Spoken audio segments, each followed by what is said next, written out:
증평의 한 아파트 냉장고에서 태어난 지 얼마 안 된 아기 시신이 발견됐습니다. 경찰은 아기를 출산한 베트남 국적의 30대 여성을 긴급 체포했습니다. 이초원 기자입니다. 증평에 있는 아파트 단지입니다. 한 세대의 냉장고 냉동실에서 갓 태어난 영아 시신이 발견됐습니다. 경찰차가 다 주변에 차도 엄청 왔더라고. 아기가 누가 냉장고에 넣어놨는지 뭐 그런 소리 들리네?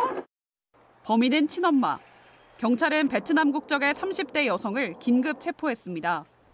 이 여성은 경찰에 추궁해 자신이 지난달 중순 낳은 아기의 시신을 냉장고에 보관해왔다는 사실을 털어놨습니다. 하지만 아기는 태어날 때부터 숨져 있었다며 살해 혐의는 부인했습니다. 사건은 이 여성의 50대 남편이 경찰에 자수하면서 드러났습니다. 지난 14일 청소를 도와주러 온 시어머니가 냉장고에서 아기를 발견했고 남편이 인근 공터에 아기를 묻었다 하루 만에 자수한 겁니다. 수사대하고 경찰하고 여러 대 왔었다고. 이곳이 남편이 영아 시신을 유기한 것으로 추정되는 공터인데요. 남편은 아기의 존재를 몰랐다고 진술한 것으로 전해졌습니다. 겁이 나서 아기를 묻은 건 맞지만 아내가 임신하거나 출산한 사실을 알지도 못했다는 겁니다.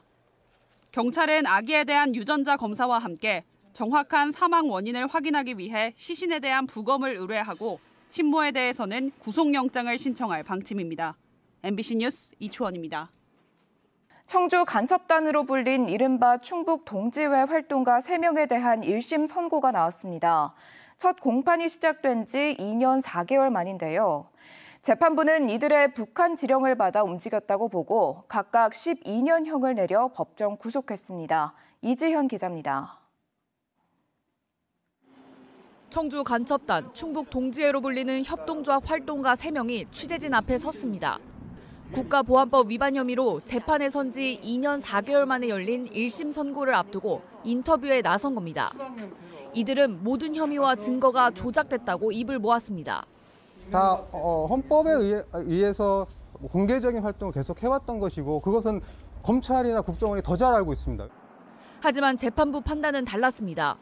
청주지방법원 형사 11부 김승주 부장판사는 이들이 국가보안법과 형법을 위반했다며 각각 징역 12년을 선고하고 법정 구속했습니다.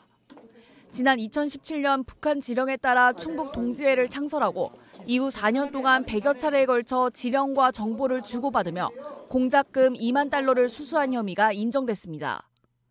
피고인이 실제로 사용한 전자기기에서 발견된 지령문과 활동 내용이 일치하고 국정원을 비롯한 증인과 국과수 감식 결과 등을 종합할 때 증거가 오염됐을 가능성은 적다며 영장 절차를 밟지 않은 단 한 건을 제외한 모든 증거 능력을 인정했습니다. 다만 이들이 보고한 정보가 국가 기밀로 보기에는 수준이 떨어진다며 간첩죄는 적용하지 않았습니다. 재판부는 국가보안법이 악용된 사례를 들어 줄곧 법령을 확대 해석해서는 안 된다고 강조하면서도 이들의 행동은 그 자체로 자유민주적 기본 질서에 위해를 가할 수 있다며 법정 최고형에 가까운 형을 내렸습니다.